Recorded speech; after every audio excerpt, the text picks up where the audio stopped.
Hello, Mr. Longhouse. Welcome back. It is Monday, April the 5th. I hope you had a happy Easter, but there's no rest for us, Mr. Longhouse. You know, much of the rest of the world is on spring break, but not us. And that's okay. We'll have spring break next week, which terrifies me. I mean, I know you're like me, Mr. Longhouse. You wish that we just blow off spring break and continue our march on towards May the 7th. I just actually got a note from the guidance office about the upcoming test. And as it says in the Shawshank Redemption, Mr. Arlinghouse, his judgment cometh, and that right soon. And so, yeah, let's look at this new unit on the Great Depression. The Great Depression, because it was so important in history. There were three factors in bringing about the Great Depression. I should actually say there's four. And the first one is the easiest to remember, and that is this: what goes up must come down. End of story. There. We're done with it. Let's go home. No, Mr. Arlinghouse, the economy,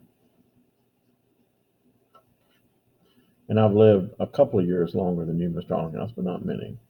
The economy is very much like the weather. Hang around long enough, it's going to change. It's. I've often felt that it was ludicrous the way that people in this country associate a certain president with a twist of the economy, because while a president and or a government in its entirety can do things to kind of uh, redirect, reroute the flood of the economy, eventually the flood's going to break the dam. It's just a matter of time. Will there be another Great Depression again? I don't know. I hope not. But I mean, as we saw back in the year 2008, when I first came into the Boone County system, Mr. Arlinghouse, we had the Great Recession. Yeah, that was fun. Yeah, the Great Recession, where, say, what's the difference between a Great Recession and a Great Depression? It's a term of severity. The Great Depression was much worse. There you have, double digit unemployment, and you have a general drop in productivity, earning power for a sustained period of time. Anyway, so yeah, that could be one of them. The simple fact that what goes up must come down. And just as sure as there would be a Great Depression, there's also a great prosperity, period of prosperity. Um, when President Clinton was president of this country, the United States went through the longest period of sustained prosperity um, in this country's history. Sustained economic growth. Now, did Bill Clinton do that? No. He just happened to be there when it was going on. By the same token, George H.W. Bush, when he was president, at the end of his term, saw the Great Recession, the beginning of the Great Recession. Was that George Bush's fault? Not really. I mean, there were forces in place that caused that. For example, the fact that our government had for too many years been removing restrictions away from people's ability to borrow money. And then they would take that borrowed money, invest it in real estate. And for a while, it just, it was a great investment. And then one day, the houses quit selling. And suddenly the bank came and said, can I have my money back now, please? But then the guy said, but house didn't sell. And the bank said, can I have my money back, please? And yeah. So anyway, three major factors. One was a financial crisis that has stemmed directly from World War One and the subsequent peace treaty of Versailles. I mean, wars are not good for the economy, and more often than not, the aftermath of a war is not good for an economy. B, a crisis arose in the production and distribution of goods in the world markets. And C, there was neither a major Western European country nor the United States who provided sustainable economic leadership in the Atlantic economic community, which was the center of the world economic community still. Most nations emerged from World War I with inflated economies.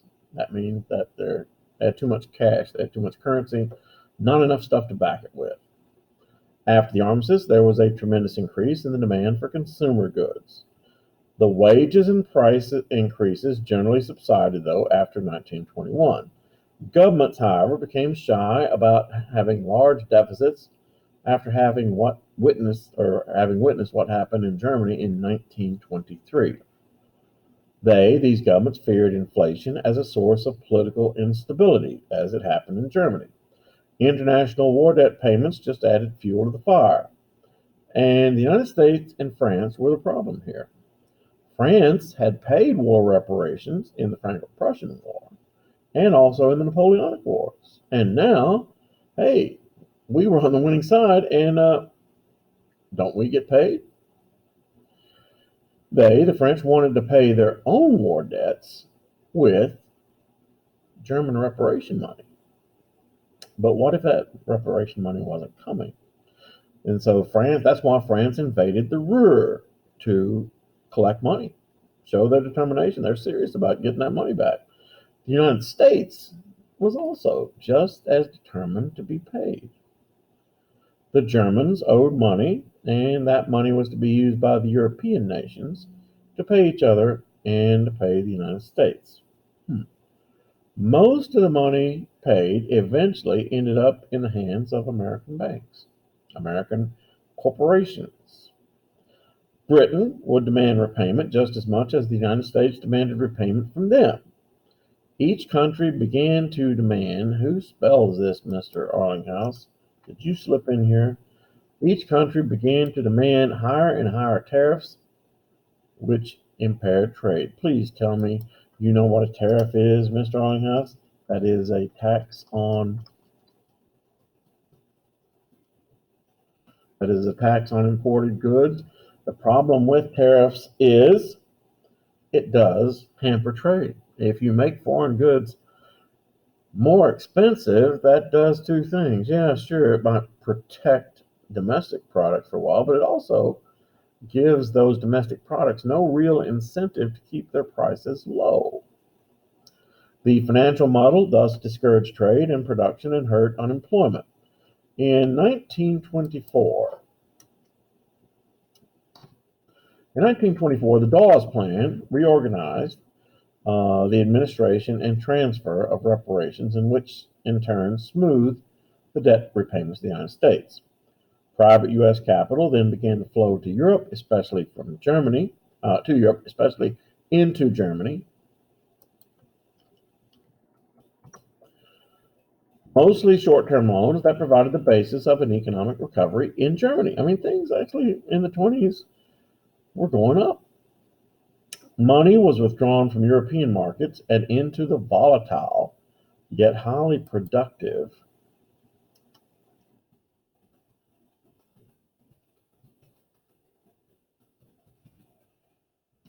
U.S. stock market. In the Wall Street crash of 1929, all right, let's start with that. What was the Great Depression? What? You mean when UK didn't make the NCAA, that was the Great Depression? Yeah. Anyway, the Great Depression was basically this. One of the problems in the American economic system was that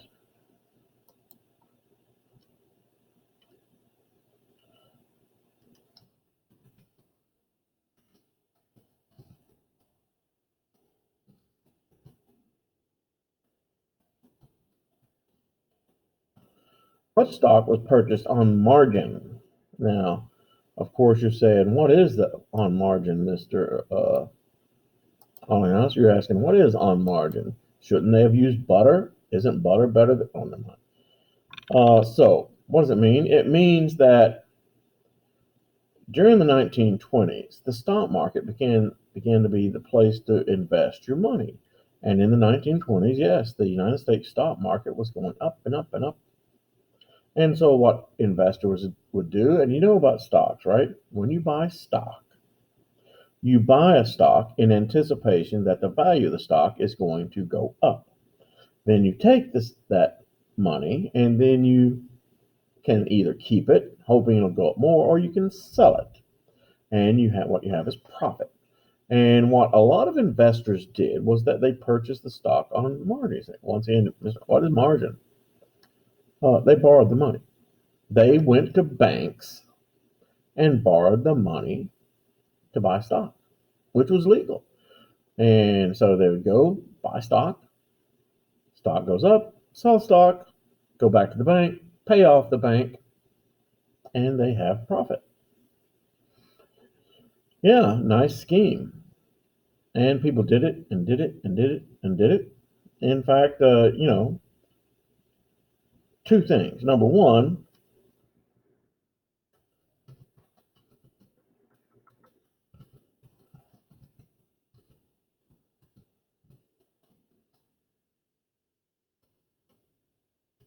a lot of paper millionaires, meaning people who had bought so much stock and the stock was worth so much money that they were technically millionaires. Two, keep in mind,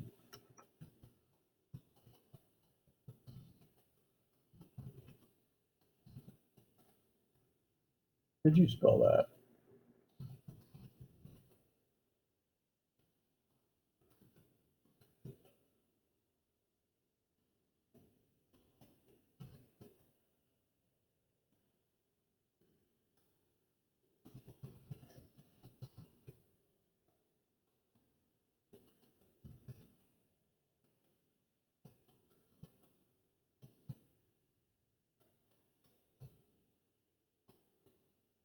Keep in mind, Mr. House, that during the height of the Roaring Twenties, that most 70% of the American population lived below the poverty line. So this money, these Roaring Twenties, was not really trickling down to anybody, not yet.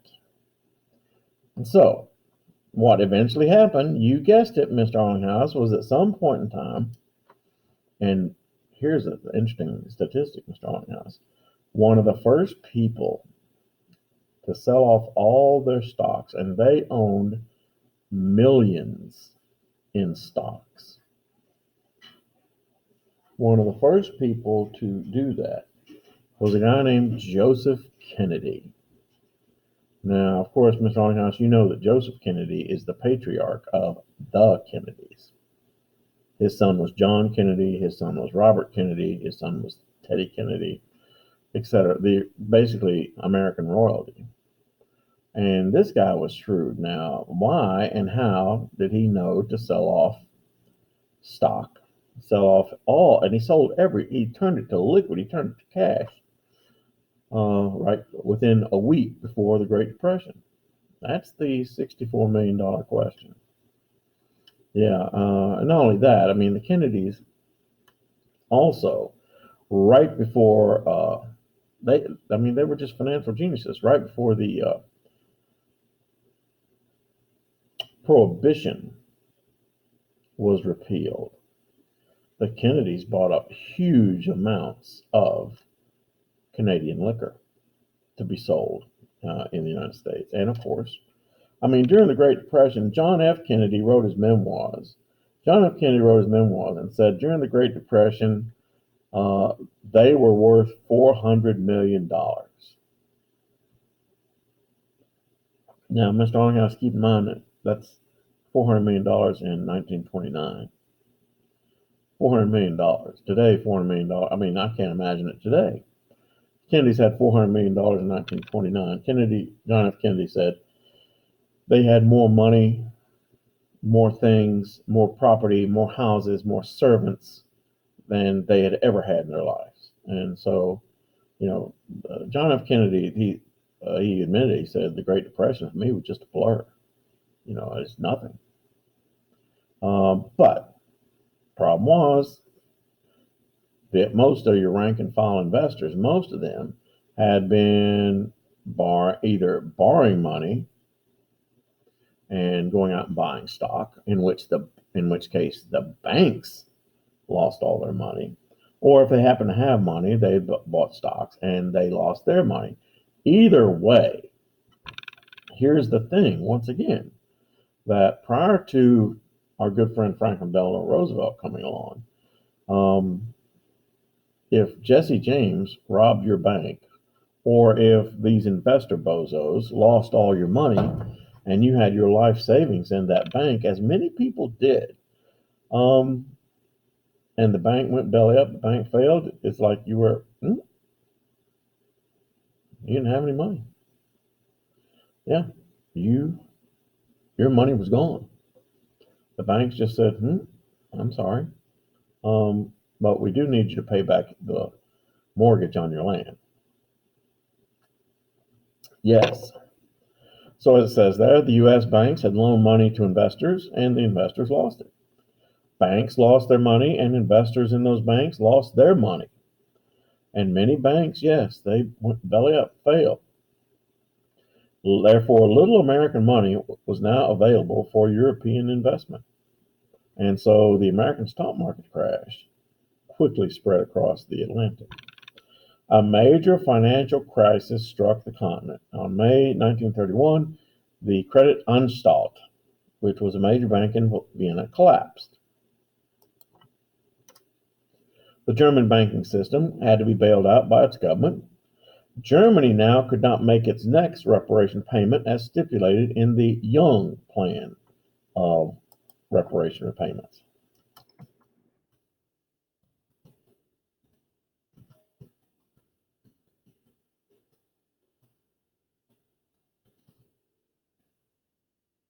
President Hoover of the United States announced a one-year moratorium on payment of debts. Hoover's announcement was a prelude to others, which greatly hindered the French economy, which depended heavily on those German reparation payments.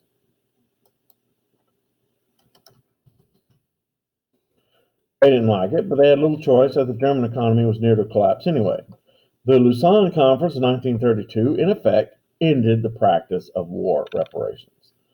The next year, debts were to either be paid through token payments or simply defaulted. Defaulted, Mr. Arlinghouse, simply means no payments coming. So therefore, beginning in 1929, beginning in October of 1949, there was a downturn in both production and trade. In the 1920s, there was a downturn in production and trade. The market demand for European goods shrank relatively to the continent's capacity to purchase those goods. Sorry.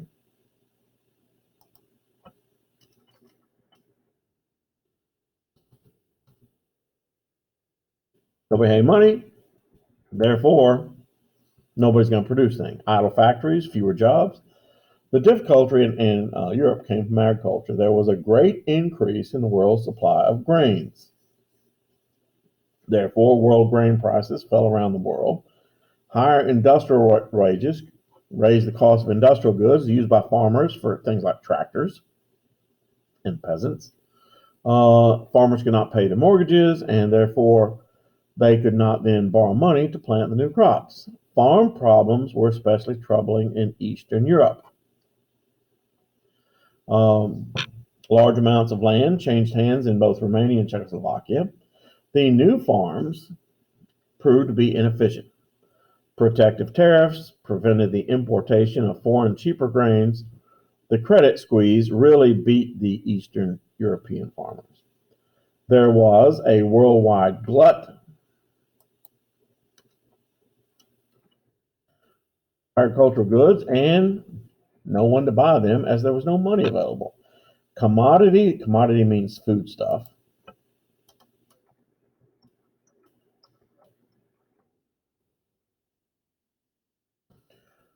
Production outstripped demand. The collapse in agricultural prices and the financial turmoil resulted in stagnation and depression for the European industry. Unemployment in Great Britain and to a lesser extent in Germany during the 1920s had already meant a soft domestic market in these countries. By the early 1930s, the Depression was literally feeding off itself, meaning that it's very similar to what happened with the COVID um, the COVID depression, the COVID recession, whatever you want to call it. There were no customers at certain businesses. Certain businesses then had to lay off their workers. Those workers couldn't buy their products, and the people who made, marketed, and sold those products were suddenly out of a job. It was feeding off of itself. The Great Depression did not put most people out of a job. It put a lot of people. In the United States, the about 25% of the population, for example, was put out of work. It, however, primarily created anxiety in all peoples who would not be promoted, not gain income as fast as they normally would. Governments of this era also were not prepared to handle this type of problem. And the George Maynard Keynes Keynesian theory of spending,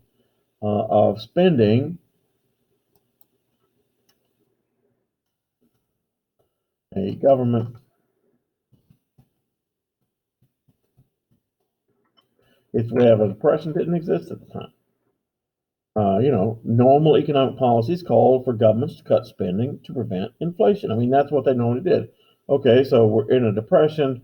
The government just responded by just cutting back spending. The problem with that is the more you cut back spending, you throw more people out of work. It's like adding gasoline to a fire. The market mechanism was supposed to bring the economy back around on its own, but it wasn't, not in the short term.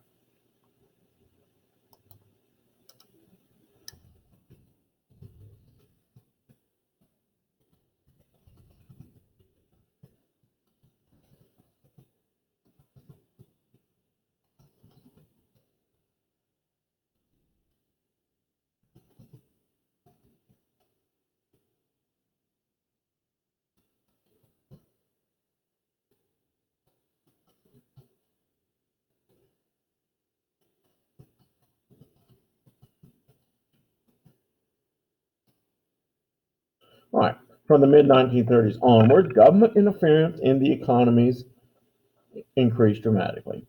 Private economic enterprise became subject to new government regulations. Government involvement increased from west to east across the continent, and though these involvements often involved new political experimentation. We're going to end there, Mr. Arlinghouse. It's a good place to end. But we're going to finish this chapter real fast and then hop right into the next chapter without a test. So thank you.